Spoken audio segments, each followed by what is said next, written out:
ನಮಸ್ಕಾರ. ಇವತ್ತಿನ ಈ ವಿವರಣೆಯಲ್ಲಿ ಸಾವಿರಾರು ವರ್ಷಗಳ ಹಿಂದಿನ ಒಂದು ವಾಗ್ದಾನ ಹೇಗೆ ಒಂದು ಬ್ರಹ್ಮಾಂಡದ ಸಂಘರ್ಷಕ್ಕೆ ಕಾರಣವಾಯಿತು ಅಂತ ನೋಡೋಣ.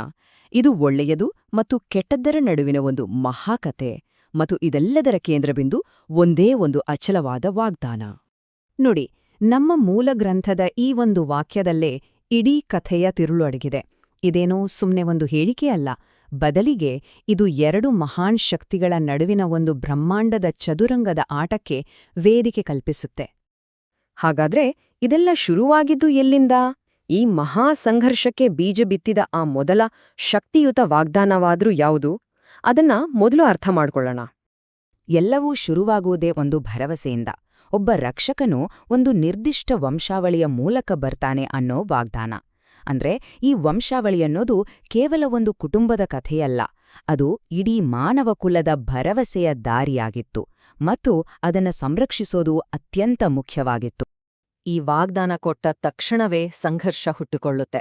ದೇವರ ಈ ಯೋಜನೆಯನ್ನ ಮುರಿಬೇಕು, ಆ ವಂಶದ ದಾರಿಯನ್ನೇ ಕತ್ತರಿಸ್ಬಿಡ್ಬೇಕು ಅನ್ನೋ ನಿರಂತರ ಪ್ರಯತ್ನಗಳು ಇಲ್ಲಿಂದಾನೇ ಆರಂಭವಾಗ್ತವೆ.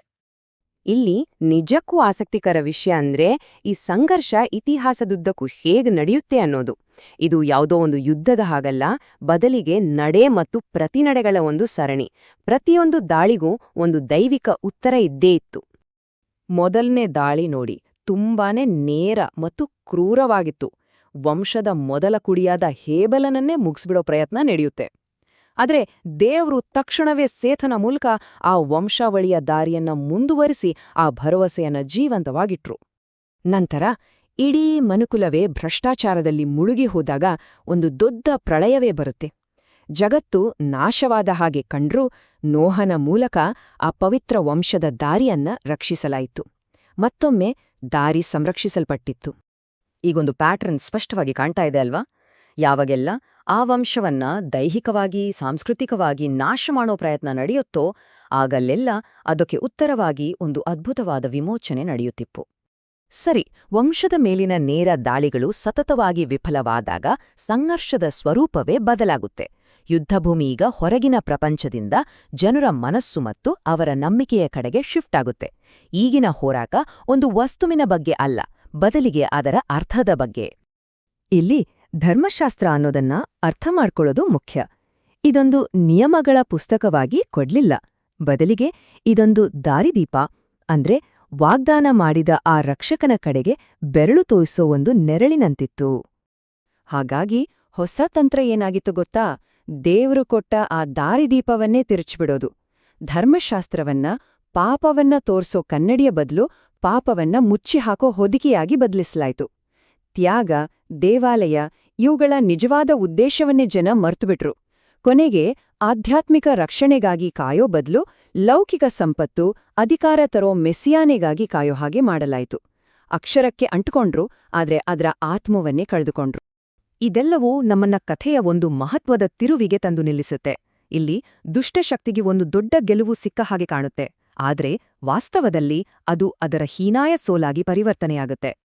ಮೂಲಗ್ರಂಥ ಹೇಳೋ ಪ್ರಕಾರ ಶಿಲುಬೆಯ ಘಟನೆ ಒಂದು ಸೋಲಲ್ಲ, ಅದು ದೇವರ ಪ್ರೀತಿ ಮತ್ತು ನ್ಯಾಯವನ್ನ ಸಾಬೀತುಪಡಿಸಿದ ಒಂದು ನಿರ್ಣಾಯಕ ಗೆಲುವು. ಸಾವಿರಾರು ವರ್ಷಗಳ ಹಿಂದೆ ಮಾಡಿದ ಆ ಮೂಲ ವಾಗ್ದಾನ ಅಲ್ಲಿ ಅಂತಿಮವಾಗಿ ಪೂರೈಸಲ್ಪಟ್ಟಿತ್ತು. ವಾಗ್ದಾನದ ದಾರಿ ಈಗ ಭದ್ರವಾಗಿದೆ, ಅದು ಪೂರೈಸಲ್ಪಟ್ಟಿದೆ. ಸಹಜವಾಗಿಯೇ ತಂತ್ರ ಮತ್ತೆ ಬದಲಾಗುತ್ತೆ. ಈಗ ಗುರಿ ವಂಶಾವಳಿಯಲ್ಲ, ಬದಲಿಗೆ ಆ ವಾಗ್ದಾನವನ್ನ ನಂಬಿ ಹಿಂಬಾಲಿಸೋರು. ಹಿಂಸೆ, ಪ್ರಲೋಭನೆ, ಹೀಗೆ ಬೇರೆ ಬೇರೆ ದಾರಿಗಳ ಮೂಲಕ ಅವರನ್ನ ದಾರಿ ತಪ್ಪಿಸೋದೇ ಹೊಸ ಯೋಜನೆ. ಇದು ನಮ್ಮನ್ನು ಕಥೆಯ ಅಂತಿಮ ಭಾಗಕ್ಕೆ ಕರ್ಕೊಂಡು ಬರುತ್ತೆ. ಮತ್ತು ಮೂಲ ಗ್ರಂಥದ ಪ್ರಕಾರ ಈ ಹೋರಾಟ ಇನ್ನೂ ಮುಗಿದಿಲ್ಲ, ಅದು ಇವತ್ತಿಗೂ ನಡೀತಾನೇ ಇದೆ. ಒಮ್ಮೆ ಹಿಂತಿರುಗಿ ನೋಡಿದ್ರೆ ಮೆಸ್ಸಿಯಾನ ಮೊದಲ ಆಗಮನದವರೆಗೂ ಆ ದಾರಿಯನ್ನ ತಡೆಯೋಕೆ ನಿರಂತರ ಪ್ರಯತ್ನಗಳು ನಡೆದುವು. ಹವ್ವಳಿಂದ ಶುರುವಾಗಿ ಕಾಯಿನ್, ನಿಮ್ರೋದ್, ಈಜಿಪ್ಟ್, ರೋಮ್, ಹೀಗೆ ಪ್ರತಿಯೊಂದು ಹಂತದಲ್ಲೂ ಸಂಘರ್ಷ ಇದ್ದೇ ಇತ್ತು. ಶಿಲುಬೆಯ ನಂತರ ಹೋರಾಟದ ರೀತಿ ಬದಲಾಯಿತು. ಈಗ ನೇರ ದಾಳಿಗಿಂತ ಹೆಚ್ಚಾಗಿ ಸೈದ್ಧಾಂತಿಕ ದಾಳಿಗಳು ಶುರುವಾದವು. ಹಿಂಸೆ, ಧರ್ಮದಿಂದ ದೂರ ಸರಿಯೋದು ಮತ್ತು ಕೊನೆಗೆ ಮೃಗದ ಗುರುತು ಅಂತ ಕರೆಯಲ್ಪಡುವ ಒಂದು ನಿಷ್ಠೆಯ ಅಂತಿಮ ಪರೀಕ್ಷೆ. ಈ ಮೂಲಕ ಸಂಘರ್ಷ ತನ್ನ ಪರಾಕಾಷ್ಠೆಯನ್ನ ತಲುಪುತ್ತೆ. ಗ್ರಂಥದ ಪ್ರಕಾರ ಈ ಅಂತಿಮ ಸಂಘರ್ಷದ ಫಲಿತಾಂಶ ಯಾರ್ಮೇಲೆ ನಿಂತಿದೆ ಗೊತ್ತಾ? ಅದು ವಿಶ್ವಾಸಿಗಳ ನಿಷ್ಠೆಯ ಮೇಲೆ. ಅವರು ಕೊನೆಯವರೆಗೂ ದೇವರ ಆಜ್ಞೆಯನ್ನ ಪಾಲಿಸಿದಾಗ ಆ ಆಜ್ಞೆಯೇ ಸತ್ಯ ಅಂತ ಸಾಬೀತಾಗತ್ತೆ. ಅವರ ಈ ನಿಷ್ಠೆಯೇ ಅಂತಿಮ ತೀರ್ಪಿಗೆ ಮಾನದಂಡವಾಗತ್ತೆ.